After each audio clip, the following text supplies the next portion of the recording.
Hello and welcome everybody to another Final Fantasy draft video. I'm Paul Cheon and today we are sitting at Mythic 101.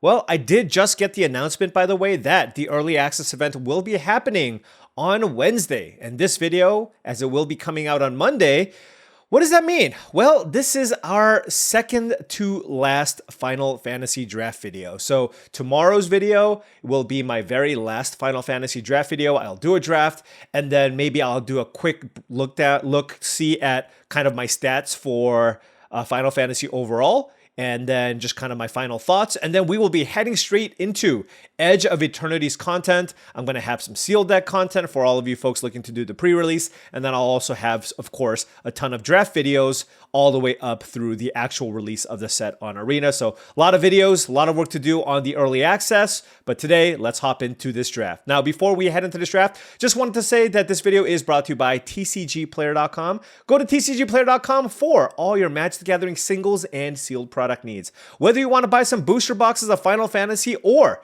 you wanted to pre-order some booster boxes of Edge of Eternity, check out TCGplayer.com and make sure you hit that affiliate link in the description below before making any purchases. Also, make sure you check out HeavyPlay.com for all your Magic the Gathering supplies and accessories needs. If you need deck boxes, playmats, sleeves, dice boxes, life pads, and more, go to HeavyPlay.com/paulcheon for 10% off your first order. They also have a new line of colors for their curved sleeves, along with the fact that they're basically at every Magic the Gathering convention. Swing by their booth, tell them Paul sent you for 10% off in person as well.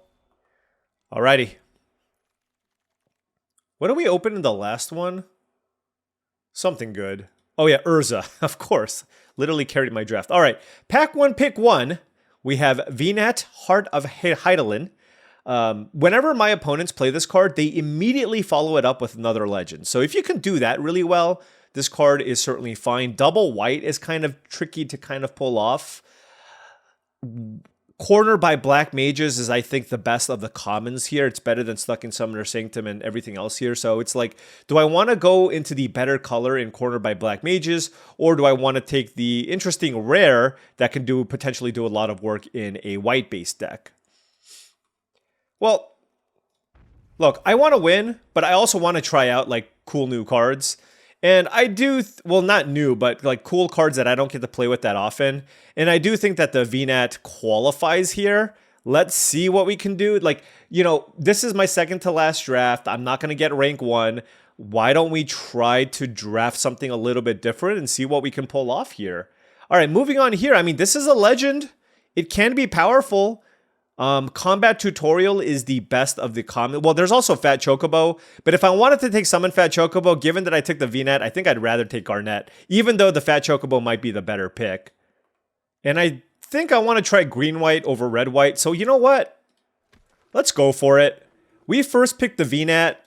I'm second picking a Garnet, and we'll see where this goes. Now, Stiltskin I don't think is a good enough rare to take, so I don't think I take that here. There is a Magitech Armor, which is a pretty nice card to go with everything we have. And notably that there's 2 really good removal spells. In the last pack, what else was a consideration? I mean, there was just other aggressive cards. I think both of these cards are good, but given that I want to cut off white, you can make the argument to take Magitech Armor here. Yeah, let's just pass the 2 premium red removal spells and take the Magitech Armor here and see what we can do. Yes, yes, all right. Green, white it is. Okay, this is really interesting though. There's Ash, Torgal, and Rinoa. And I think it's between Torgal and Rinoa. I think I'm going to take the Torgal. Like, Rinoa Heartilly is also very good. There's actually a chance, well, maybe not in this pack that this tables, but I think it's just more important to get the early game covered. There's a good number of humans as well in green-white. So I'm going to take the Torgal over the Rinoa just because it is a little bit cheaper. It's really, really nice that we were able to see that that late though. Pack 1, pick 5 gives us a Bal-MT Rexar and an Eden. I guess I'll just take a Bal-MT Rexar for the deck, just a random top end card to ramp into. That also lets us hit our land drops. You know what's really good in the You know what's really good in the green-white decks? Crystal's Chosen. If you have a little bit of ramp, green-white's looking to do a little bit of ramping. I think it's one of the best, highest win rate cards in green-white. So if we get one of those late, that would be nice. That's a really late eject, but that's also a really late summon Fat Chocobo, which, by the way, goes really nicely with the Garnet. Just having various summons is quite nice. Noting that there's not a lot of good summons. Like, Summon Chocomog is absolutely not a card that I want to take, but, you know, just the way you want to think about this card is it is a 2-mana 2/2 lifelinker with marginal upside. And it's a legendary creature for the Venat. That's what I'm looking at treating this card. Here, there's a summon Primal Garuda, though. I mean, normally I would consider Fate of the Suncrest, but there's also green-white land, too. But I'm going to take the summon Primal Garuda here. It's our first removal effect. And with Garnet, this can actually be really busted, where you can either just give, like, evasion to some things a bunch. Also, you can just make it so that your opponents can't really attack you very well. So let's take that. And all right, well, this is looking like it's got some legs. Here we have a Dwarven Castle Guard as a 2-mana play or a potential Zidane on the splash.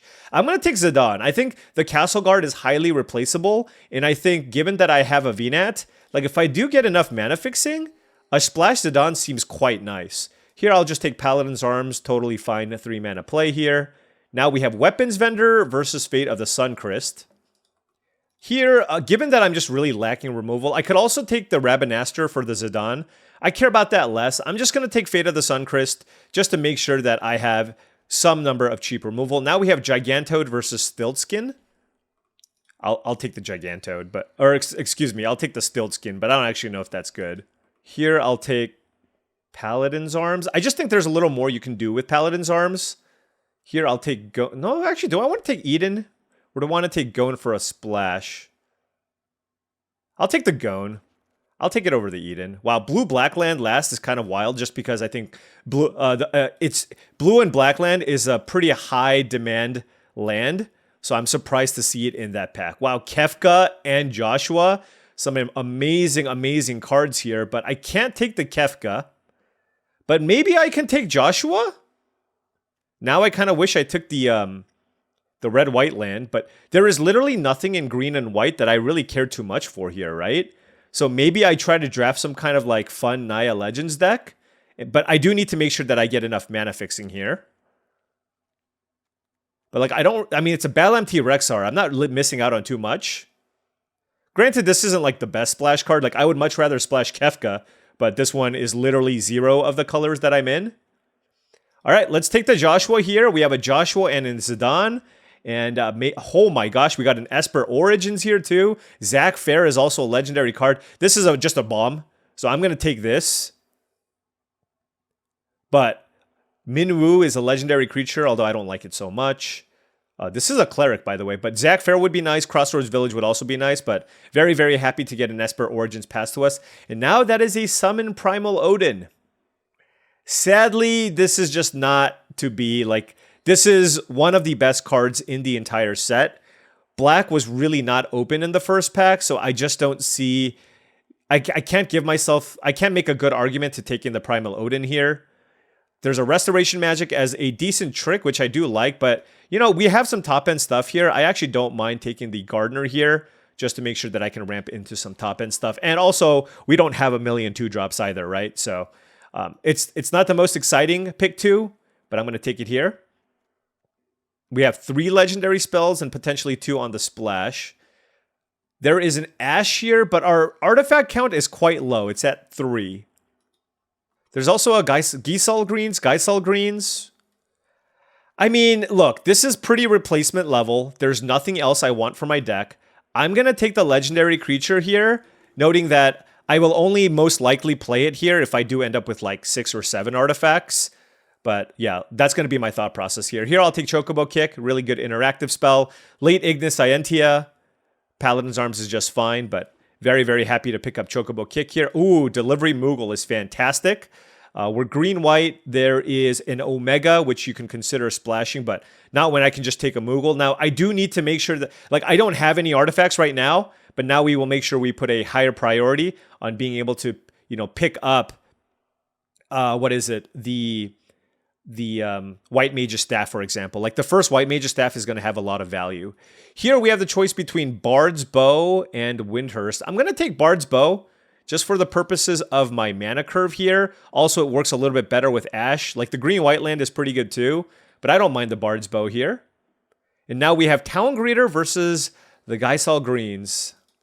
I think it's just always Town Greeter. Here I'll take another BalMT Rexar, I suppose. Crossroads Village on the table, on the wheel is very nice. Now, this mana is still not good enough to splash the red. And a corner by Black Mages, pack 2, pick 11 is outrageous. I'll take a Weapons Vendor though. We do have, what, 3? We have 3 equipment already, so I think it's, you know, honestly, a totally fine card to play here. So 5, 6, 7, 8, 9, 10, 11, 12, 13, 14, 15, 16, 17, 18 cards here. This is a 16 land deck with double BalMT Rexar, Town Greeter, Gardener, and Torgal. So just keep that in mind. What is our artifact count? 4. Still need a few more to be happy about playing the Ash. Here's a world map. So if I did want to splash the red, this works. Also, it is another card to find with the Delivery Moogle. So, yeah, I mean, the world map is certainly something that I could consider playing. Also a hit with the Ash. Although, obviously, like, well, nobody's in black, by the way. But these cards on the right can potentially make it in here. Man, Memory's Returning. I love that card. But certainly not something that we can play here. Double blue makes it too hard to cast. I just want, like, good green and white cards. I just opened back-to-back packs with no good green or white cards, which is really disappointing. Memories Returning and Swallowed by Leviathan are both fantastic. So for us, it's like Galacat versus Fate of the Suncrest. Goodness. All right, that's it. I'm just moving in.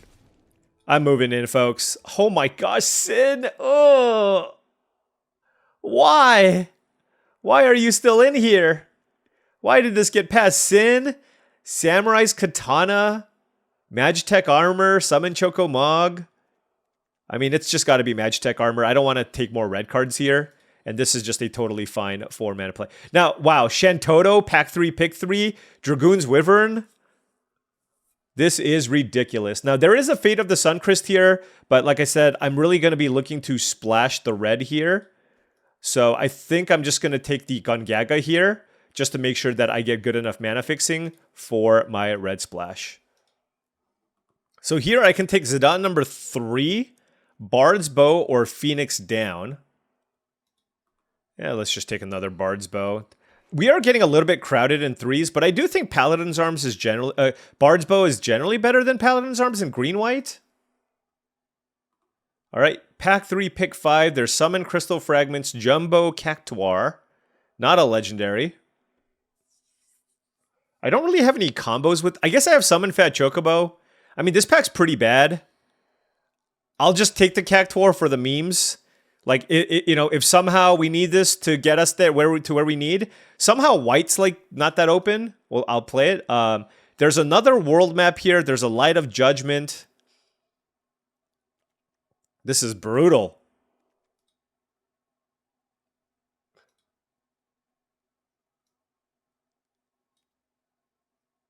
Take another world map, I guess. I don't know. I don't love that at all. Here, there's Slash of Light versus Wall of Omens, and I really, really need removal, so I'm going to take Slash of Light. Even though I really think Wall of Omens is a great card, this deck just needs interaction more than anything.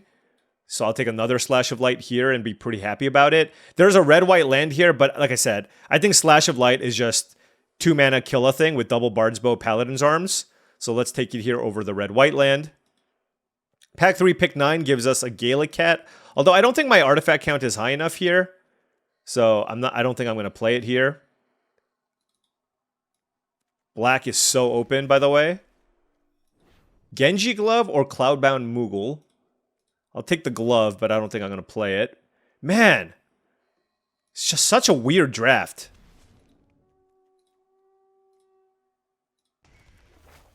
Look, I tried to do something different here.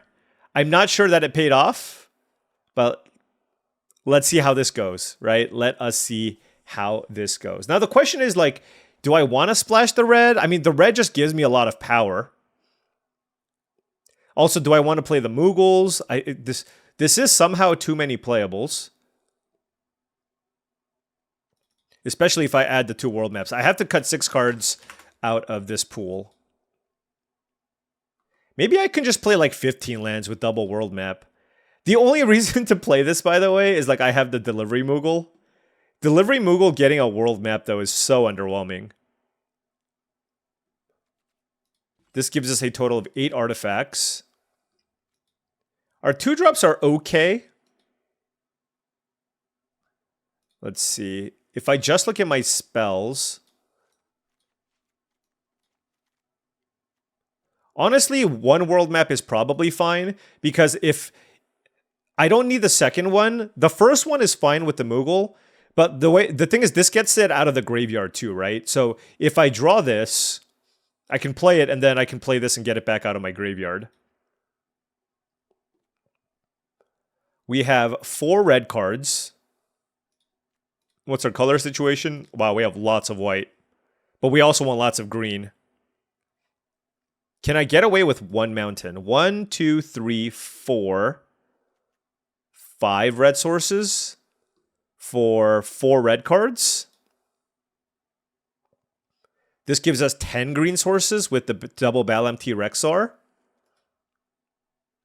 White, we have 9 white sources plus the Torgal. Maybe we can cut 1 plains.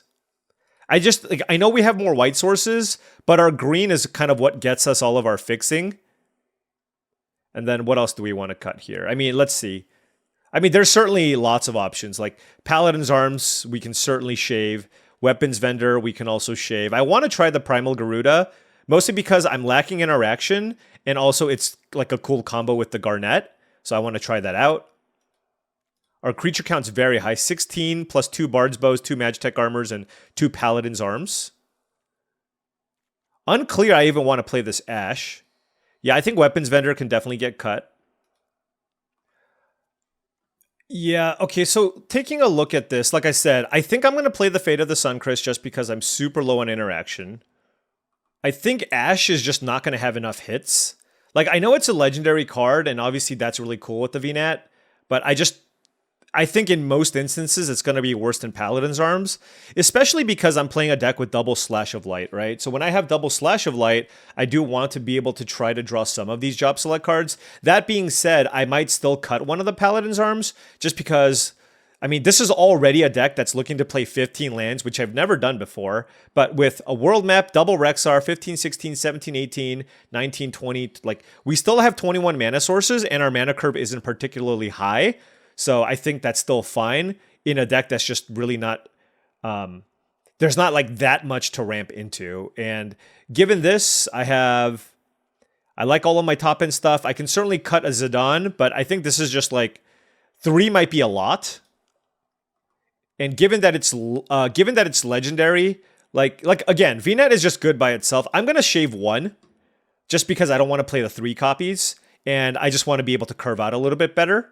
So I'll play the 2. And this puts a little bit less pressure on us, making sure that we have our red sources. And yeah, this is looking pretty good. And now our color situation is more split. This gives us 8 green and 7 white. But then we have the world map and the double Balam Rexer, and basically all of our 2-drops are green. So it's super important that we just naturally have a green source on turn 2. So I think this is it. Let's give it a shot. 15 lands, some legends.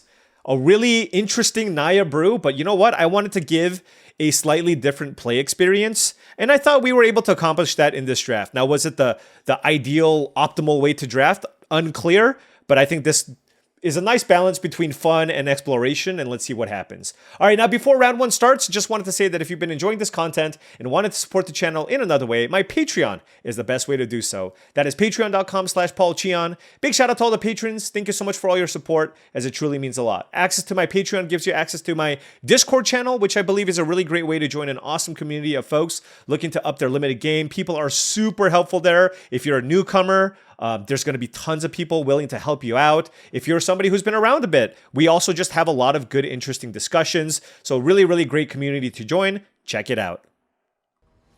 Naya Legends. It's not even like super legendary. It's like, I got some legends. Yeah, white was certainly not super duper open. Opponent on the play here. I'm going to keep this. I don't have a 2-drop here, but I do have the ability to cycle Balam Rexar just to make sure that we hit our land drops here.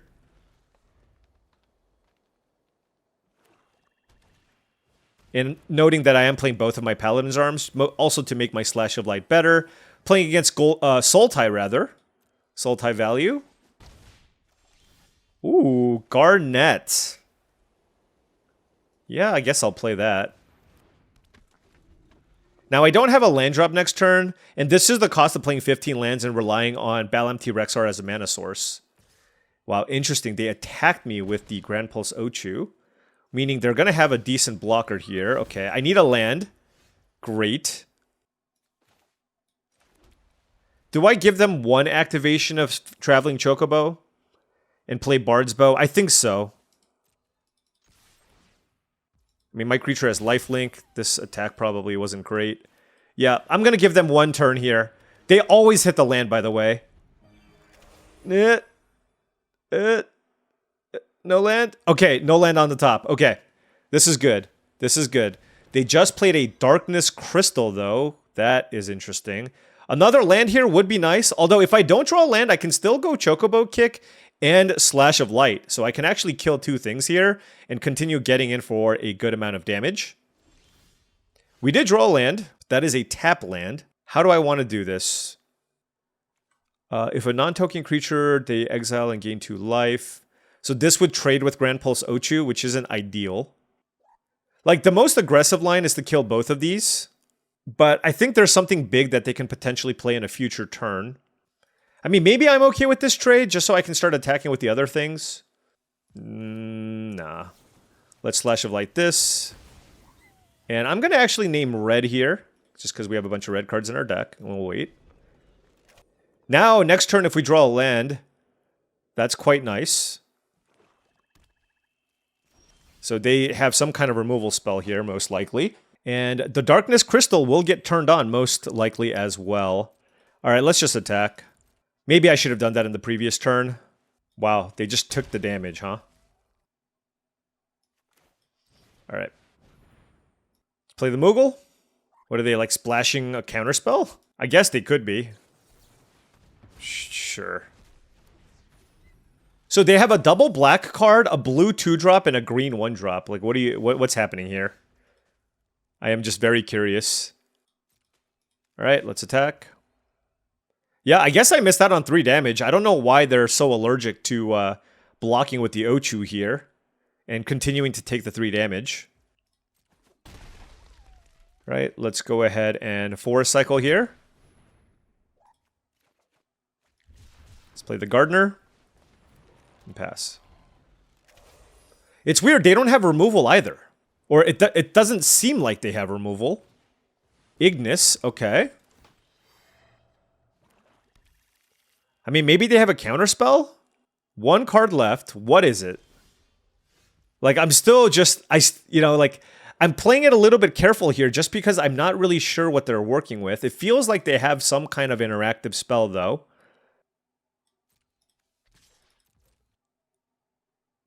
There you go. Wow. Fair enough.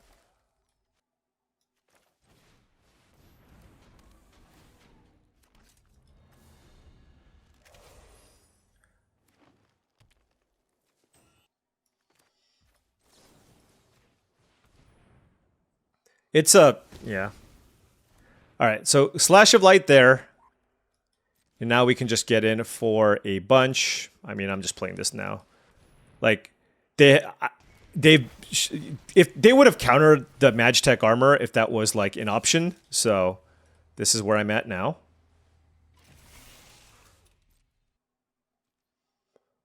I guess they get to make a 4/4 lifelinker.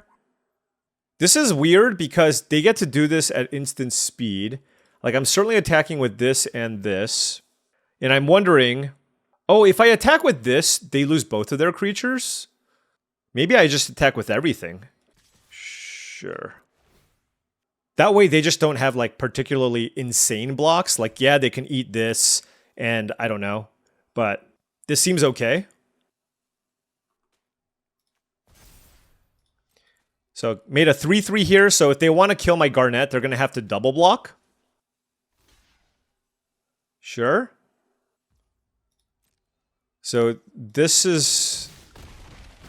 Wait, they made a block that kills them. Okay.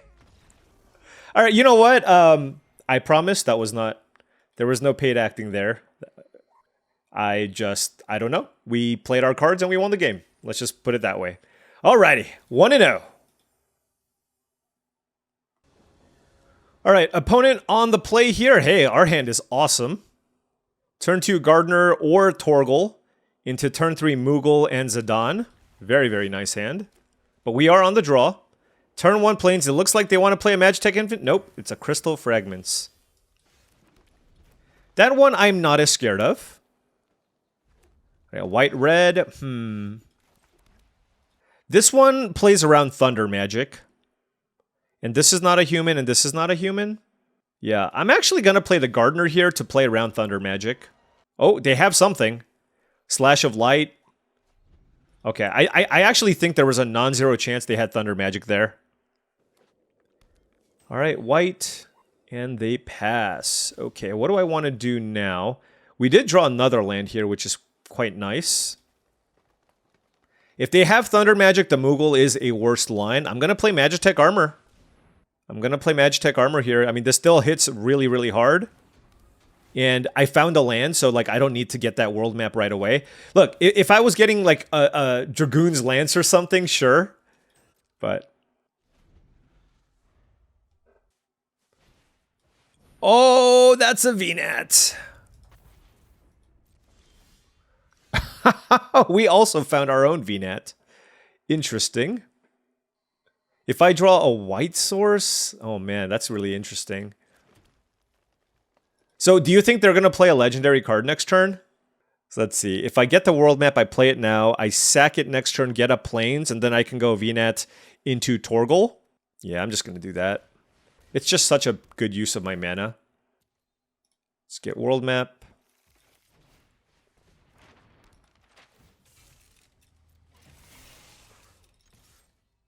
Oh, I just realized I might need to get a mountain. Oh, we'll see. Nah, probably just want to get the Venat going. Also, Torgal taps for red mana.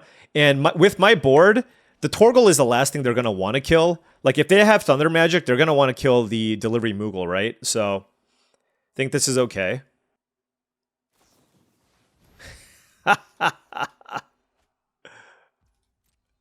You return another permanent at least. Goodness. Can you imagine if they can just keep bouncing Ambrosia Whiteheart? Also, why does this happen to us? Why on earth does every single time my opponent plays a Venat, without fail, it is a legendary card off the top? Without fail. That's the Thunder Magic that we anticipated. They have the Crystal Fragments, which presumably they're going to use. I mean, I can just kill this thing. But let's see what we find. We draw a forest. I'm at 16. I think the Venat line is just too strong, honestly.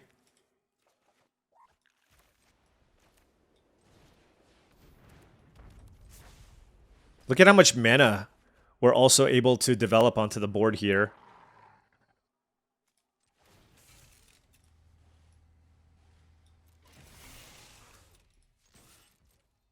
Also, I do not mind a racing situation here, just because I have the Zidane. Oh, by the way, Zidane on my opponent's Venat actually is insane because I steal it and then I just legend rule it, right? Also, I can just flip my Venat here.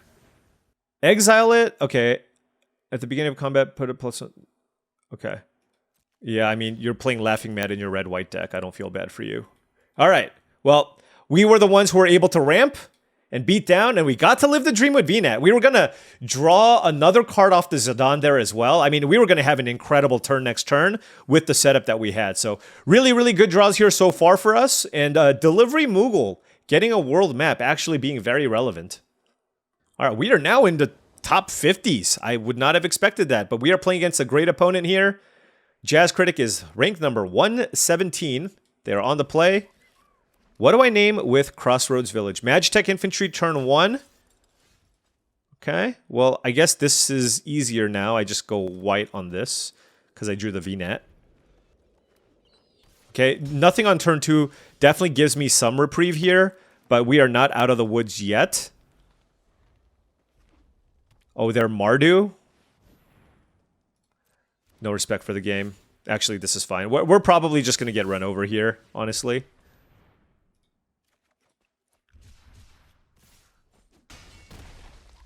On the draw, not having a 2-drop, and then Magitech Infantry into Samurai's Katana is a lot. All right, we'll play Bard's Bow, and basically at this point we're on the I hope you don't have a removal spell plan. Like, I hope your hand isn't awesome. If it is, we're dead. Okay, hey, you know what? I am super happy about that. Namazu Trader, okay, no respect for the game. No respect for the game. Granted, I'm about to play Mountain here, so I too have no respect for the game. Actually, I'm going to play the Forest. Let's play Magitech Armor. It just blocks super well. Now, our hand is good, decent against aggro, but we have been kind of a step behind every single turn. Weapons Vendor, oh my gosh. That is ridiculous. Not only did they add to the board, but they made it so that the Samurai's Katana can now be equipped onto the Trader. And I'm going to have to take 5 damage here. Oh. Okay. That is interesting. Taking 4 is so rough.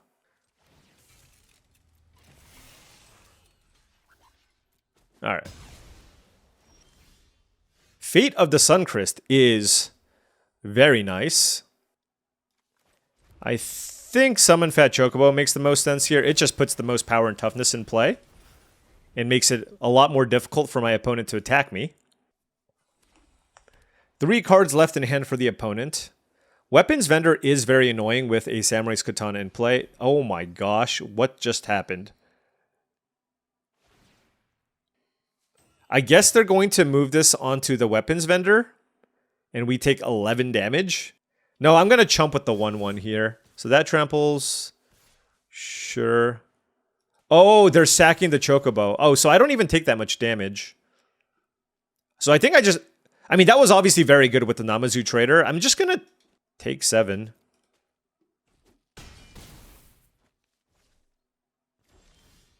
Huh. I think I have to go for it here.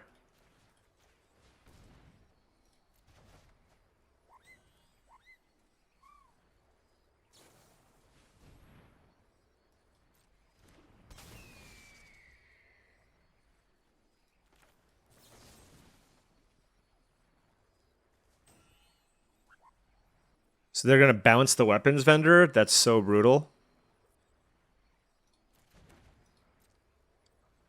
Yeah, I mean, that is a lot of value. Okay. I think Magitech Armor is the best bet here. It just gives me, again, the most power and toughness. So, are you splashing black for Namazu Trader? What is happening here? What is your splash? Like, whenever I look at decks, they have to make sense to me. I think they're splashing red. That's what makes the most sense to me. You don't just splash Namazu Trader. And we are not in a position to play around anything. Wait, what the hell? Okay. I mean, we can certainly just be dead here, by the way. If they have You're Not Alone, they could also just have Slash of Light. Yeah. Okay. So now we're just trying to minimize the damage that we take. That Ambrosia was like the big blowout here. They have a 1-mana removal spell too? Okay, alright. Well, you know what? This was just not a hand that we were going to beat. Like, they got the Threaten combo with the Namazu Trader. They had the trick to save their creature, and then they had the removal spell for my last blocker. Oh, no, they had double removal spell that turn. Just, like, not going to beat that, unfortunately. Good beats, good deck. No, I'm not going to say good deck. Good sequencing and playing from the opponent. But that's how you get to high mythic, right? It's like, even when drafts go kind of weird, you still figure out a way to put together a cohesive strategy to try to win games. And that's what my opponent did there. All right, opponent on the play here. My hand is really weird because I drew all 3 of my red cards. I guess I named turn 1 Lunatic Pandora. What is going on with Forest? Wow, I drew a Gubu Gardener. I don't know what to play here. All right, I'm naming red. I'm going for it here. Look, I got 3 red cards in my hand. Sure, I don't get to play a Gardener on 2, but hopefully the turn 3 Joshua will find me my green sources. That is my thought process with this keep. Like, it's not like the Gardener is ramping me into anything, right? So, and then, honestly, once I draw my first forest, I'm not really going to care about the Gardener anymore. So I feel like discarding Gardener makes a lot of sense here. Don't know what my second discard's going to be. Green-black's probably not the best matchup, honestly, for my deck, but we'll see. Fang, okay. Ooh, we drew the forest immediately. Okay.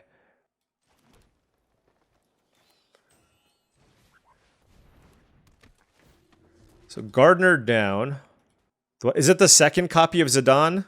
Probably. Okay. All right, so I can flip this for 5 mana. Just because I don't want to discard a Bard's Bow, just because I wanted to make sure that I could find something to do next turn. And so, like right now, we don't have anything to do on the following turn, so that's why I chose to keep the Bard's Bow. What if they play Vanille on turn 4? That would be something else. But you know what? That's fine. That's a cool thing that my opponent would have pulled out if that's what happens. Black Mage's Rod. And I don't actually have a good attack here. I do have a Chocobo Kick, and they have 2 green mana up, so maybe that's something I consider doing. Kill the Fang? Sure.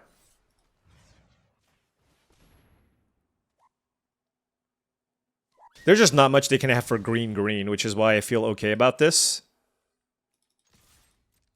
If I have, if I get to 11 mana, I can steal the Lunatic Pandora, and then I can sacrifice it. So, oh no, it only steals creatures. Never mind.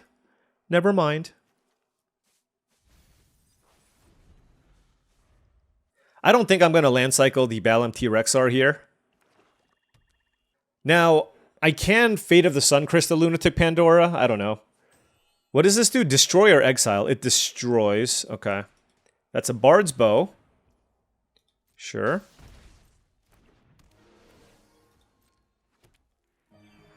Alright. Well, I don't really have a choice here. Like, I don't really have many other good lines. So I think my plan is to just play the Zidane next turn. Unless I can double spell. That is a Slash of Light. No, I'm just going to play Zidane. This gives me a treasure, which lets me cast the Balamti Rexar. And just gives me another 3/3 on the battlefield. And gains me 3 life, so everything is good here. They get to surveil. Presumably, they're going to kill my Joshua, but like I said, I'm not looking to flip the Joshua here. I'm happy to just jam a Balamti Rexar if I need. Also, I have 2 removal spells, so I feel pretty decent if they play something reasonable. Like, if they play a Balamti Rexar, I can get rid of it in multiple ways. The Bard's Bow acts as both a creature and an equipment, so that turns on the Slash of Light for 2 more. I mean, which honestly isn't terrible here. Like, if I want to continue putting pressure on my opponent... Also, they played a tap land, so they can't use the Pandora this turn. But I can go, like, Bard's Bow plus Slash of Light on their Bard's Bow, and then just attack for 6. But this is assuming that they don't have another big creature here. I don't understand this attack, but I will take it.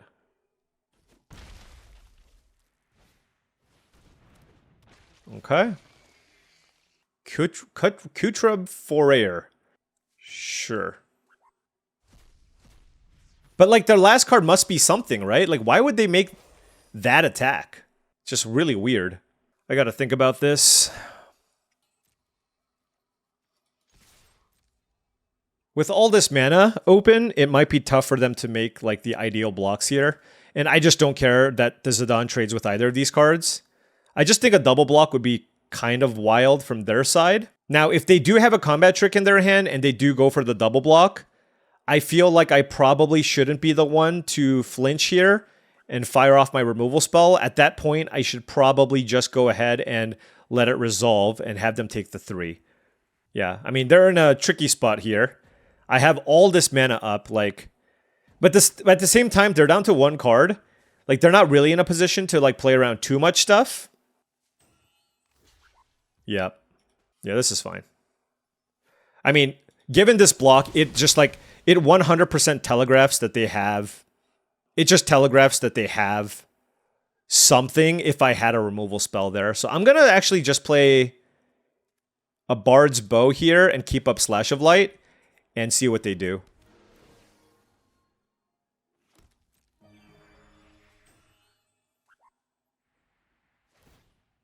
Just playing it patiently. Like, if they want to move the Bard's Bow, they can also do that. That's fine. And if they attack me with... Like, I do not understand this Black Mage's Rod attack. It looks so bad.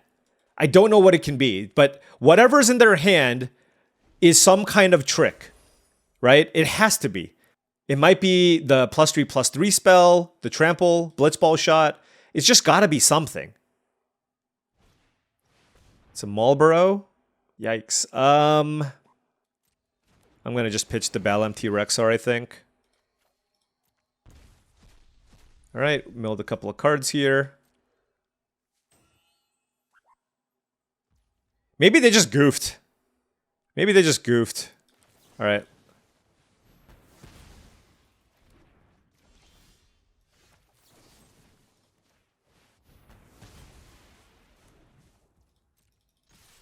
Would you like to go to 2 life? Maybe. So going for the very aggressive line here.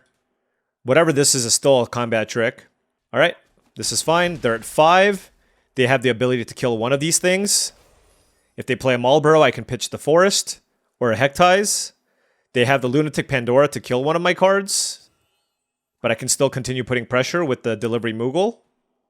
It looks like maybe some... Oh, maybe they had a reanimation spell? Wish I had the other Zidane now. Like, Evil Reawakened would be pretty bad, I suppose. It's a Vanille, okay. There's a Fang in their graveyard. They can make the ultimate beast, I suppose. Man, if only, like, there was just, like, a threat I can get with the Moogle, right? So unfortunate. Yeah, I mean, this is super close. We're kind of at that point where my opponent... Like, Vanille was an incredible card to play here, but we're at the point where, like, I need to draw... Like, if they have another good follow-up this turn, I mean, they're gonna come back. So I need to draw, like, another relevant spell as well.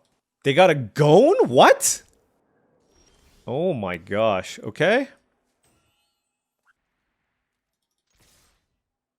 I mean, this could be the Vincent's Limit Break that they were representing. I don't know. This deck actually could have used something like Iridia's Return, I guess. Alright, so here's the combat trick that they were representing. Nope, they just don't have any... Okay, well...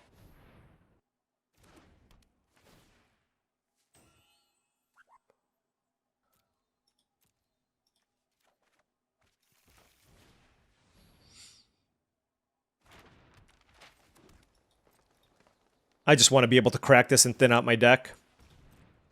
Alright, well, they took a Gone, so they have something that's really expensive and good in their hand. Right? There's just no other way they would put the Gone in there. But we do have 2 attackers, and they're at 2 life, and one of which is a flyer. So, you know, Cloud of Darkness would obviously be good. They just milled Chocobo Kick into the graveyard. Now, Lunatic Pandora does kill the Moogle. So, I mean, this is very, very close. That is a Colosseum Behemoth, but that is not enough. That is not enough. I think they're going to just die to my 2 creatures. So, whatever that attack was will remain a mystery. Maybe they just bluffed me out of my shoes. Certainly possible. I have certainly been bluffed out of my shoes before. That's why you keep an extra pair. We are now 3-1? 3-1. Okay. You know what? I'm happy with that. We cooked a little bit and we're 3-1. All right, opponent on the play here. We have Crossroads Village and a Forest on the draw. I will keep this. Of course, naming Plains white here with the Crossroads Village. And drawing a land off the top immediately was great. We get to go turn 2 Garnet into Paladin's Arms. And they played Garland, which is a better 2-drop even. I don't think they're going to attack me. Like, more likely they're going to kill this. Fatal Push, very good. Okay. Oh, the second main phase land. You got me. Like, I just thought you didn't have anything. But they got me. All right, I'll play Paladin's Arms. 3-3 and 3-2 doesn't matter as much against Garland. But I guess against Thunder Magic it does. Cornered by Black Mages. Okay. Fair enough. I mean, solid deck. Fatal Push, cornered by Black Mages and Garland. So that's certainly a good start here. The way I look at it, it's just like for, you know, it's a decent use of my mana. Yeah, I know it's like not the most effective Garuda, but we killed this and we get to hit them for 3. Samurai's Katana, okay. They must have a... Okay, well, they're not going to attack me, so... Attacking would be pretty foolish, unless they have, I guess, another removal spell and they really want to kill me. Poison the Waters gets a Bard's Bow or a Balam T-Rexar. Okay.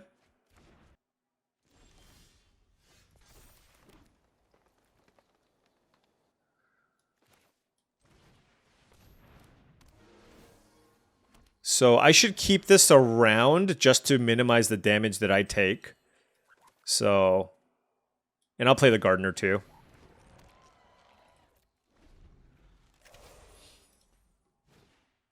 Oh, get out of here. That's so sick. The fact that they still had a Hectize here. Oh my gosh. Alright, alright. I mean, the thing is, this is still like a relatively even board. It's not too bad for us.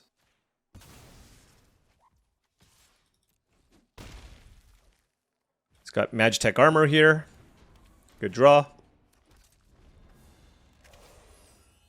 I hope you draw more hand disruption spells. Alright, they're at 6 lands. They're 1 mana away from this. Okay. They pumped a Prompto Argentum.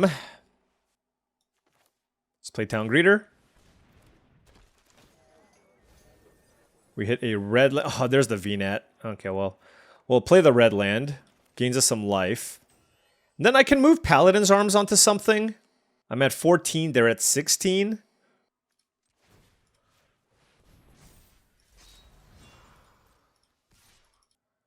Sure.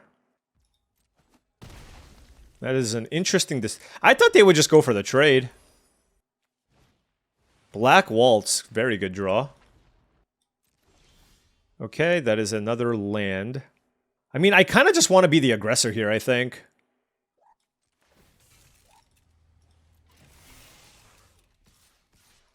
Let's go.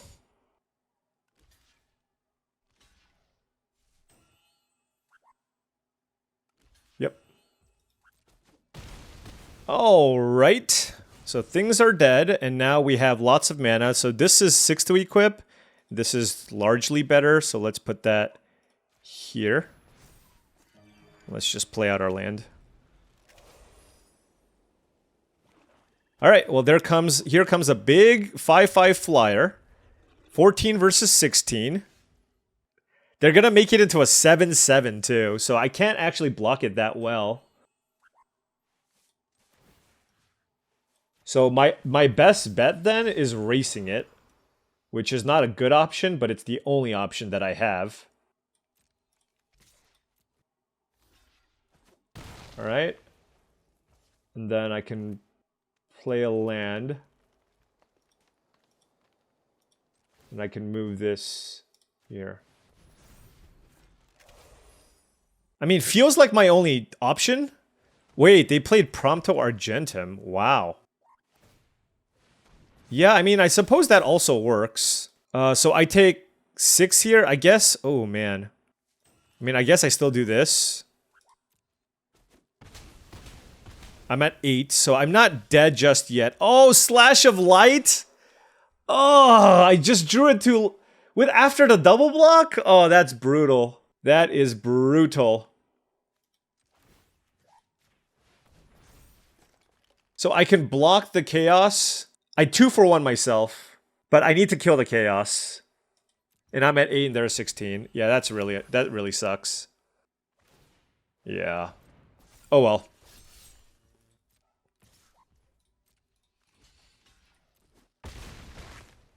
Okay. Oh, they keep drawing things? Well, that's not good. Alright, well, I need to draw something. Give me a good draw off the top. Give me a good draw. It is a draw. I guess it blocks the katana pretty well, so it's not too bad. God, that slash of light was just like a little bit delayed. Dark Knight's Greatsword? Yeah, okay. Look, the thing with my deck is like I don't have that many ways to get card advantage, so it's just, you know, if you're just it's oops.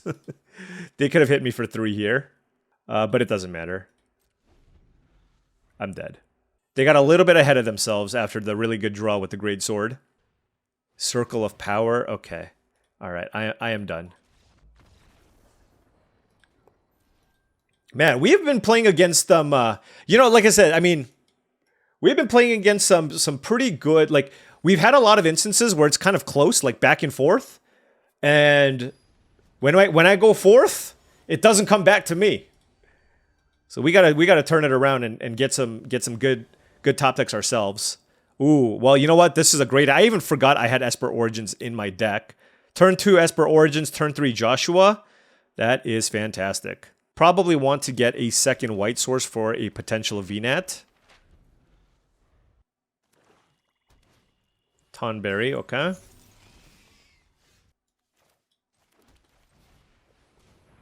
Wow. I mean, I kind of want both. I guess I don't need Torgal anymore. Magitech Armor seems worthwhile, though. And then I have to figure out what I'm going to discard with Joshua.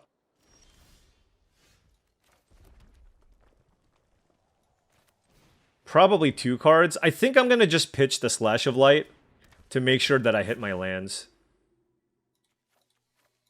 Like, it feels not ideal, but I just think it's really important to be able to play like Esper Origins or Magitech Armor. I mean, another interesting question is like, what creature do I play next turn, right? Do I like flashback Esper Origins, get the guaranteed value, or do I just play out a Magitech Armor? Our graveyard is loaded. No blocks.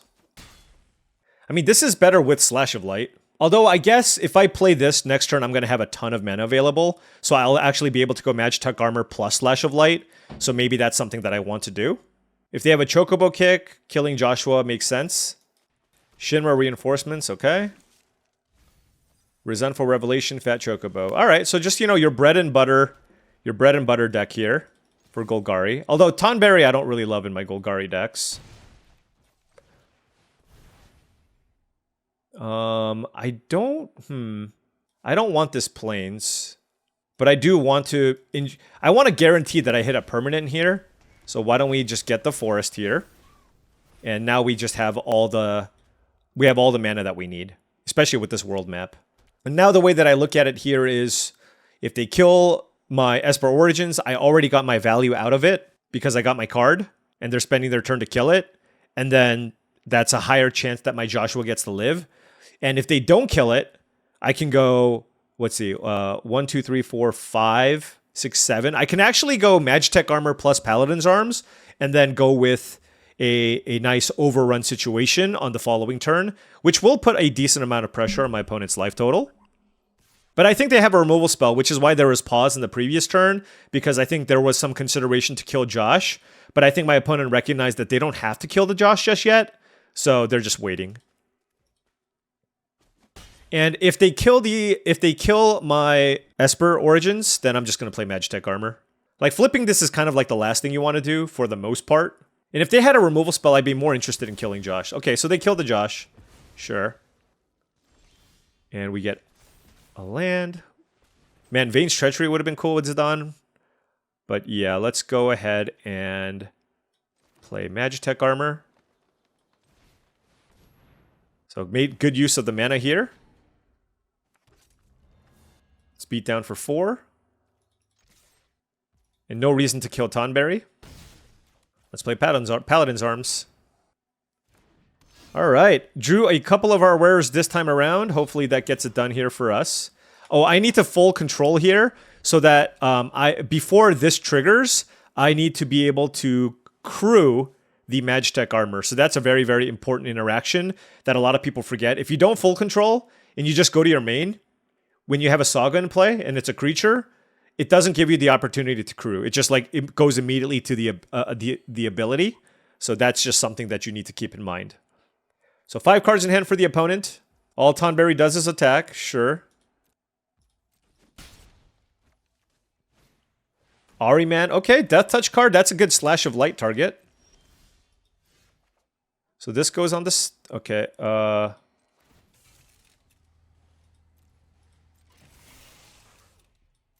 Oh my gosh, can you imagine if I had this in play the turn before to not kill this? Oh well. All right. Oh, do we have lethal? 11, 14, 15, 16. We sure do. I'm just double checking here, okay? I'm just double checking. So let's go ahead and get a basic land with this.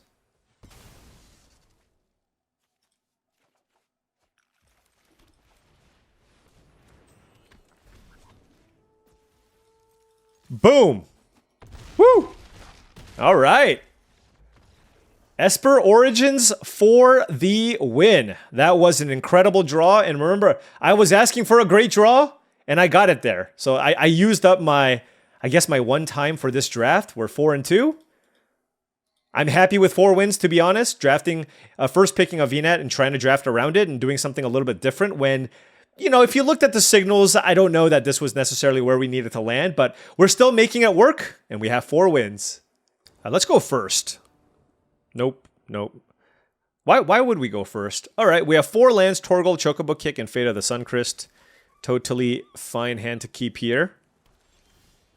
Oh, drew the mountain, so we're a little bit flooded. I guess I'll name white on the Crossroads Village here because we have the Venat. Let's go Torgal over Esper Origins. If they have a counterspell and they counter the Torgal, that's better than countering Origins. All right, Torgal got syncopated. Triple blue into Matoya. Nice. Oh, these are both good cards, so I will keep both of them. Look, I'm going to keep a 4-drop and a 5-drop, you know what I mean? Okay, do I flash this back? I can also just use Fate of the Suncrist on the Matoya. I think I might want to do that, honestly, with 4 blue up. Buster Sword. Okay. Let's kill the Matoya. It sucks because I want to kill the Buster Sword. But it is what it is. Slash this back. Again, I'm just going to keep anything that's action, right?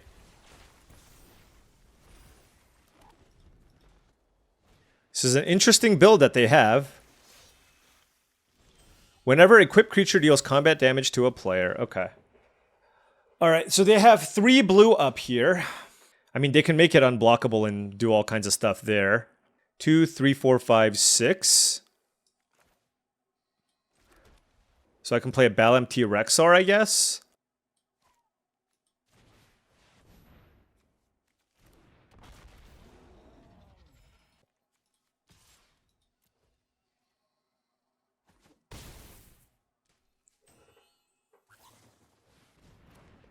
Stuck in Summoner Sanctum, sure. Yep. So is it whenever equipped creature? Okay, well that doesn't really work the way that I want it to. Okay. Well, that was not particularly exciting. Wow, this doesn't kill tap creatures, it deals 4 damage? That's not ideal.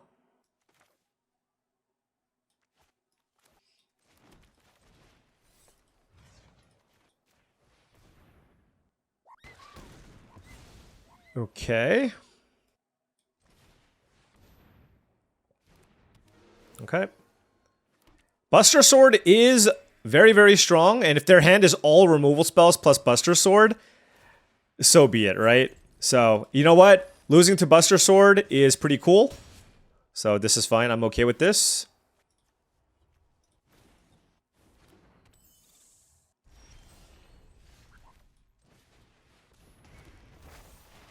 Let's kill that. If they have another removal, you know what I mean? It's like, if they have another removal spell, so be it. But like that, like if you draw Buster Swords, a bunch of creatures, and a bunch of removal spells, yes, I am going to lose every single game, right? That is simply just how it is. So, all right, Lionheart there, sure.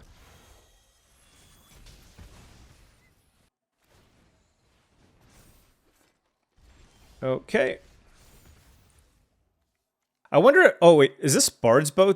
Wait, I can move the Bard's Bow, right? I did not consider that. Let's see. Like, I'm wondering if there's some weird way I can just like steal the game here. Like, if I untap my Balam Rexar, for example, that gets in for a bunch. If I steal the Pixie, then let me see. What is this? Whenever a creature deals combat damage to a player, draw a card. Then you make it. Okay, so that's their equipment, so that doesn't work for me. They have one card. All right. I'm just going to play the Fat Chocobo and just pass. Like, I still don't want them to hit me with Buster Sword. You know what I mean? So if they attack me here, which I think they're going to, they get to Surveil. I can still just block. And then if they play a creature and move the equipment, then... Oh, okay, they just played two things. Okay. What if they move the equipment? That would have been so funny. Alright, so this gets in for 7 in the air. I also have Bard's Bow. So I gotta not forget that I can do that too. 3, 4, 5, 6, 3, 4. I can play, a lot of different options here. I think my plan is to just try to get in for as much damage as possible. So if I move Paladin's Arms here, I attack for 8, they block here, they take 4 and go to 12. I think that's okay.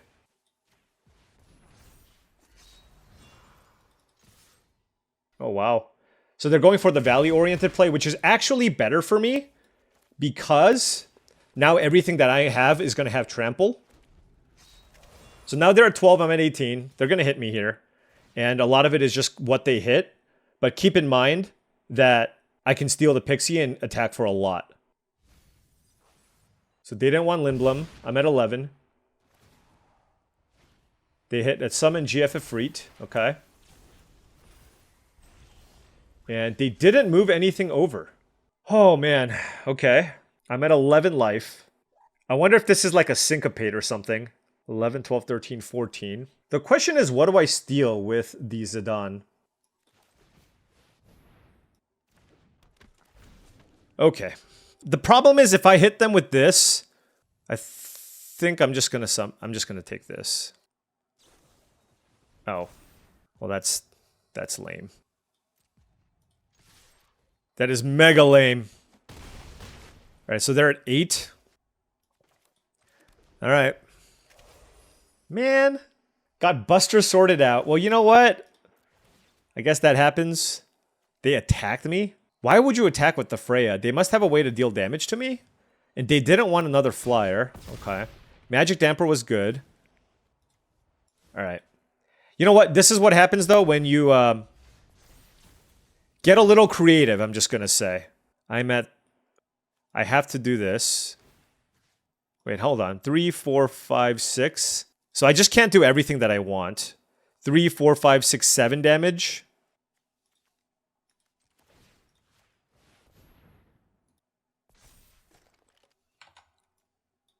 Now, if they're smart and they move the equipment, that's fine. If they have another removal spell, that's also really good.